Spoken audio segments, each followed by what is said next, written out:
had to dump a bunch of water out. I kept putting cold water in, and it got so full I had to pour some out, and so I could add more. It's really hot. I wonder what it's actually reading right now. Let's see here.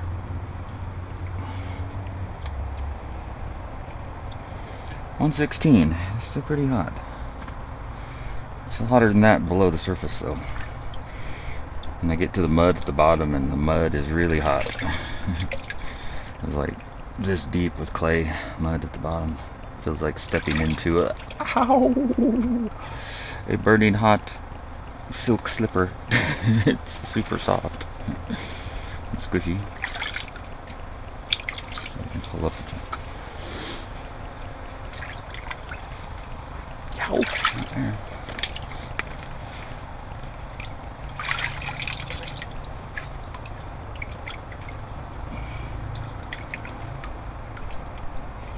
Wires.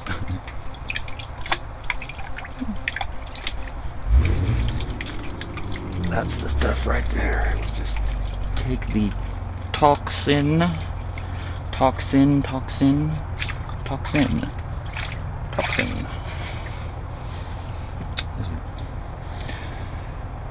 Take it and draw it right out of you. Whew. This is all the best that I get. See my lymph veins swelling up.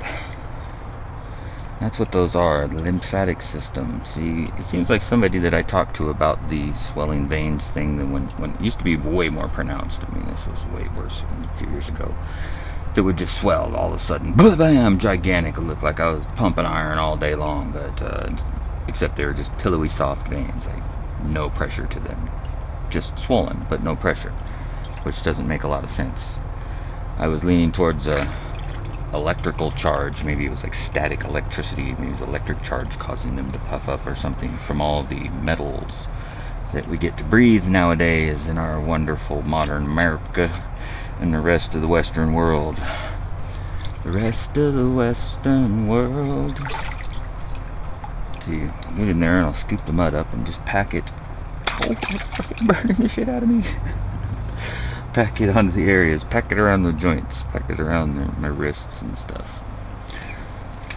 Man, I can't believe this little weird area at my wrist where the skin looks drawn in. It's hard to see it right at this moment, but it would be swollen here, purpley orange and swollen with the infected plasma crap under my skin. And this side would look like it was sucked in, like there was something in there was causing energy to flow up that way and be drawn in this way. And then my wrist right there would just pulse. Like, is that capillary action in my lymphatic system? Lymphatic capillaries? They seem to be in time with my heart, but you're not supposed to just be able to look at your wrist and see your heart, you know. Go find an old movie from the 50s and 60s, and the doctor's like feeling around and looking at his watch. Oh, there it is, I can feel it. He didn't just look down and see it. If he could look down and see it, he wouldn't have to feel for it. He could just put his watch down there by your arm and compare the two, you know. But that's ooh, that mud's hot. God dang. I can need a little more cold water in there.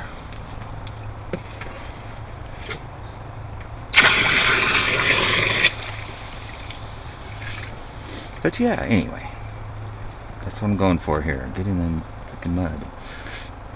It was way too hot.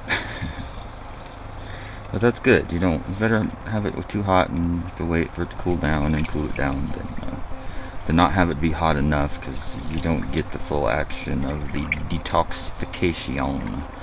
I do not believe, unless you have the heat as well. It's a triple action formula.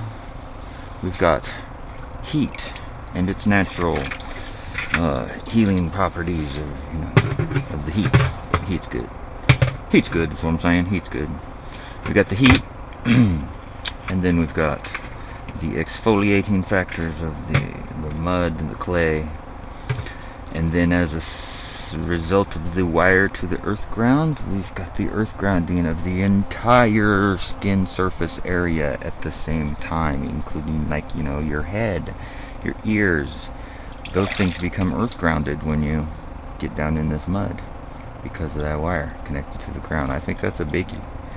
it's, you know, I've seen other places, there's a few spas that offer mud, right, but they're not grounded tubs. I mean, they might be, some of them, if they're outdoors, I guess, but the one that I saw in Calistoga, it cost a lot of money. It was a pretty decent setup, but it was all inside and stuff, and I think mud ought to be more closer to nature. We need like a mud log cabin or something. It would be cool, like a cabin retreat in the woods with mud. Yeah, maybe someday.